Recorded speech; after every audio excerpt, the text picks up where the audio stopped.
आप लोग को पढ़ाएंगे। ये कौन सी पुस्तक है? हमारा परिवेश। हमारा परिवेश, क्लास 3 की पुस्तक है हमारा परिवेश। इसमें एक चैप्टर है कूकी कोयल कुल्हड़ ला। ठीक है, इसी को आज हम पढ़ाएंगे आप लोग को। पहले हम पढ़ेंगे, उसके बाद आप लोग को पढ़ना होगा। ठीक, तो शुरू करें। एक थी गौरैया। आप लोग नहीं बोलिए, पहले सुनिए, कहानी को समझिए, इसी में से हम क्वेश्चन पूछेंगे। एक थी गौरैया जिसका नाम था गुनगुन। गुनगुन की मित्र थी जिसका नाम था गुनगुन, और गुनगुन की एक मित्र थी। गुनगुन की मित्र कौन थी? कोयल। उसका नाम क्या था? कूकी। गुनगुन की मित्र कोयल का नाम था कूकी। गुनगुन के बच्चों को अंडों से बाहर आया देखकर कूकी ने गुनगुन से कहा, बच्चे अंडे से बाहर आ गए, इस खुशी में दावत तो होनी चाहिए। दावत जानते हो? Yes ma'am. हाँ? Yes ma'am. दावत, हाँ, किसी खुशी में हम लोग दावत करते हैं। तो उसके फ्रेंड ने, उसके दोस्त ने कहा कि बच्चे जब अंडे से बाहर आ गए तो अब तो दावत होनी चाहिए ना? Yes ma'am. तो इस बात पर गुनगुन ने क्या कहा बताऊं? गुनगुन ने कहा, कूकी पहले मुंह को धो ले, मुंह धोकर तू सुंदर हो ले, सुंदर बनकर घर आना, फिर मैं तुम्हें खिलाऊंगा। अगर ऐसे गंदी संदे रहोगे तो मैं अपने घर बुला के तुमको खाना नहीं खिलाऊंगी। हाँ, तो उसने कहा, कूकी पहले मुंह को धो ले, मुंह धोकर तू सुंदर हो ले, सुंदर बनकर घर आना, फिर मैं तुम्हें खिलाऊं खाना। ठीक, तो इस बात के जवाब में कूकी कहाँ पहुंची? कूकी नहाने के लिए कहाँ गई? उड़कर नदी के पास गई। कहाँ गई? नदी के पास। नदी के पास गई, नहाने गई कि भाई मैं नहा धो के सुंदर हो लूं तब दावत खाने जाऊं। ठीक, तो कूकी जब नदी के पास पहुंची तो उसने क्या कहा, नदी मुझको पानी दे, पानी से मैं मुंह धो लूं, गुनगुन की दावत है खानी, मेरे मुंह में आया पानी। लालच लग गई अब उसको कि जल्दी से मैं नहा धो लूं और जाऊं मैं दावत खाऊं।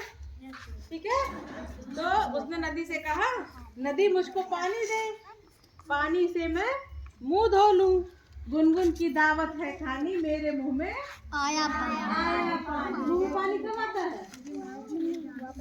मुंह में पानी कब आता है बच्चों? बताइए। लालच। जब हमें किसी चीज की लालच लग जाती है। हाँ? लालच मतलब ये नहीं किसी को दूसरे सामान देख के लालच लगे, लालच नहीं होनी चाहिए, लालच बुरी बला है। लेकिन अगर हमारी कोई पसंदीदा चीज हो जो खाने के लिए कोई कहते कि आप ये काम कर लो, फिर खाना उसको, तो हम उस काम को जल्दी जल्दी करेंगे कि हमारी पसंदीदा चीज हमें खाने को मिल जाएगी। करेंगे ना? ठीक है, फिर आते हैं कहानी पर। फिर नदी ने क्या कहा, कूकी कैसे पानी दूं, पहले जाकर बर्तन ला। मतलब पानी में कैसे दे दूं तुमको मुंह धुलने के लिए, पहले कोई बर्तन तो लाओ। नदी ने कहा, कूकी कैसे पानी दूं, पहले जाकर बर्तन ला, बर्तन में तू पानी भर, मुंह धुले तू जी भर कर। अपने बर्तन में तुम पानी भर लो और जी भर के मुंह धुलो, मैं मना थोड़ी करने जा रही हूँ। भाई नदी में से आप पानी भरोगे, नदी आपको मना करती है? नहीं करती है, क्योंकि उसके लिए पानी भरने के लिए कोई सामान, कोई बर्तन, बाल्टी, मग्गा, लोटा, जग कुछ तो चाहिए ना? ठीक, तो कूकी उड़कर कुम्हार के पास पहुंची। अब बर्तन लाने वो पहुंची। जब कूकी उड़ी कुम्हार के पास गई तो कुम्हार से क्या कहा, कुम्हार भैया चाक चला। चाक जानते हो, जिसको कुम्हार लोग मिट्टी का बर्तन बनाते हैं, उसको क्या कहते हैं? चाक कहते हैं। तो कूकी ने कहा, कुम्हार भैया चाक चला, चाक चलाकर कुल्हड़ बना, कुल्हड़ में मैं पानी भर लूं, पानी से मैं मुंह को धो लूं, मुंह धोकर मैं क्या कर लूं? दावत खा लूं। क्या कहा, कुम्हार भैया चाक चला, चाक चलाकर कुल्हड़ बना, कुल्हड़ में मैं पानी भर लूं, पानी से मैं मुंह को धो लूं, मुंह धोकर मैं दावत खा लूं। तो कुम्हार ने क्या कहा? कुम्हार तो कुछ कहेगा। कुम्हार ने कहा, कूकी कैसे कुल्हड़ दूं, पहले जाकर मिट्टी ला। कुम्हार ने कहा, मेरे पास मिट्टी नहीं है, मैं कुल्हड़ कैसे बनाऊंगे? कुल्हड़ बनाने के लिए तो मिट्टी चाहिए होती ना। तो कुम्हार ने कहा, कूकी कैसे कुल्हड़ दूं, पहले जाकर मिट्टी ला। मिट्टी से मैं कुल्हड़ बनाऊं, उसे पकाकर तुझे थमाऊं। जा तुम मिट्टी ला, मिट्टी से मैं कुल्हड़ बना दूं, कुल्हड़ को पका के आपको दे दूं। ठीक है, देखो कितना लंबा प्रोसेस है किसी चीज को करने का, और हम आसानी से पा जाते हैं तो हमें लगता है कि बस तुरंत मिल गया। हाँ, तो कूकी उड़कर गई, कहाँ गई? मिट्टी के पास पहुंची। कूकी मिट्टी के पास पहुंची। मिट्टी मुझको मिट्टी दे, मिट्टी से मैं कुल्हड़ बनवाऊं। मिट्टी से बोलती है, मिट्टी मुझको मिट्टी दे, मिट्टी से मैं कुल्हड़ बनवाऊं। कुल्हड़ में मैं पानी भर लाऊं, पानी से मैं मुंह धो लूं, मुंह धोकर दावत खाऊं। तो दावत खाने के लिए बेचारी कितना परिश्रम किएगा। हाँ, उसने मिट्टी से कहा कि मिट्टी मुझको मिट्टी दे, मिट्टी से मैं कुल्हड़ बनवाऊं, कुल्हड़ में मैं पानी भर लाऊं, पानी से मैं मुंह धो लूं, और मुंह धोकर मैं दावत खाऊं। तो आप लोग को रोज कहते हैं कि साफ सुथरे होके आइए, कि गंदे संदे रहोगे तो कोई पूछने वाला नहीं है बेटा। और पूछने वाला क्या, आपका शरीर ही आपको नहीं पूछेगा। धीरे धीरे काम करना बंद कर, दांत में गंदगी रहेगी तो दांत धीरे धीरे काम करना बंद कर देगा। हाँ, तो साफ सफाई बहुत आवश्यक है। तो देखिए, दावत खाने के लिए कूकी कितना परिश्रम किए जा रही है। अब उसकी बात तो मिट्टी ने क्या कहा? मिट्टी ने कहा, कूकी तेरी चोंच है तेज। चोंच कोयल की या किसी पक्षी की चोंच जो होती है वो बहुत नुकीली होती है। नुकीली होती है ना। तो मिट्टी कहती है, कूकी तेरी चोंच है तेज, चोंच से तू मिट्टी खोद। मतलब जो आपकी चोंच है वो बहुत तेज है, उससे आप मिट्टी को खोदना शुरू करो। पहले मिट्टी लाकर जाकर के दे कुम्हार को, मतलब अपनी चोंच से मिट्टी खोदो, उस मिट्टी को कुम्हार को ले जाकर दो, उससे ले ले कुल्हड़ तू। मतलब मिट्टी कुम्हार को दे तो कुम्हार कुल्हड़ बना के आपको दे देगा। भर ले उसमें पानी तू, पानी से अपना मुंह धोकर खा गुनगुन की दावत दो।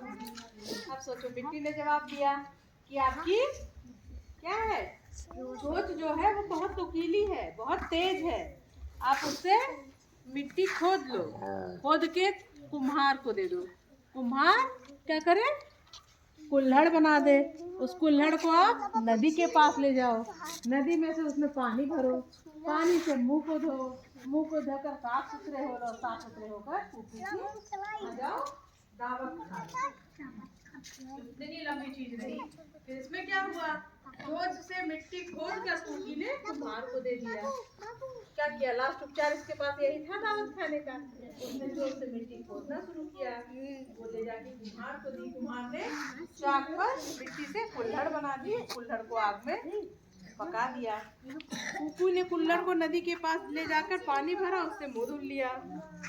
हाँ, और दावत खाने गुनगुन के पास पहुंच गई। गुनगुन ने कूकी को मिट्टी के बर्तनों में स्वादिष्ट खाना खिलाया। कूकी दावत खाकर खुश हो गई। और कूकी ने क्या किया बताइए? जब दावत खाकर खुश हो गई तो कूकी ने क्या किया? जो गौरैया के बच्चे थे, जो अंडे में से निकले थे, जिसकी खुशी में दावत हो रहा था, दावत खाई और उसका मन खुश हुआ। उसने गौरैया के बच्चों को आशीर्वाद दिया और वहां से चली आई। तो सोचो, एक छोटा सा काम करने के लिए, मुंह को धोने के लिए उसको कितनी मेहनत करनी पड़ी ना। तो हर चीज का एक अपना सिस्टम है, एक अलग अलग। अभी हम लोग सोचते हैं, हम लोग को बहुत आसान है, गए नल चलाए, बाल्टी भरी, नहा लिए। लेकिन सोचो, अगर आपको उसके लिए पहले नल लगाना पड़े, पंपिंग करानी पड़े, मतलब नल गलवाना पड़े, बाल्टी बनवानी पड़े, ना बाल्टी लेकर आनी पड़े, नल चलाया जाए, पानी भरा जाए, तो अलग अलग सिस्टम किया जाए, तब आप लोग क्या करोगे? तब तो हमको लगता है 2 साल 3 साल में एक बार नहाओगे या नहाओगे ही नहीं पूरे जीवन। जब इतनी सुविधा मिलने के बाद आप लोग नहीं नहा पा रहे हो, तो जो सब कुछ करना पड़ता था, क्या होता अंकित, क्या होता था?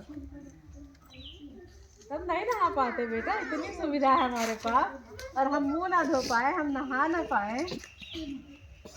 तो अगर हमको सारी सुविधा इकट्ठा करनी पड़े तो हम नहीं कर पाएंगे। इसका एक हिसाब था कि सारी सुविधाएं आपके पास मौजूद है, बस आपको उसको यूज करना है। तो आप लोग उन सारी सुविधाओं का यूज करते हुए तन मन को साफ रखिए और आपका जो दायित्व है, आपका जो कर्म है, उसमें लगाइए। आपका कर्म सर्वप्रथम क्या है? पढ़ाई करना, क्योंकि आप अभी छात्र हो। आपका कर्म है पढ़ाना और मेरा पढ़ना, और मेरा काम क्या है? पढ़ाना, क्योंकि मैं शिक्षक हूँ। तो मेरा काम है आपको शिक्षा देना। ठीक, अभी इसके अलावा हमें और किसी चीज़ से मतलब नहीं रखनी चाहिए। ठीक है, तो कहानी सुने आप लोग? कहानी अच्छी लगी? Yes ma'am. ये कहानी आप ही लोग के बुक में है, इसको पढ़ो घर पे, बहुत अच्छा लगेगा। ठीक, मिलते हैं अगली कहानी के साथ। धन्यवाद।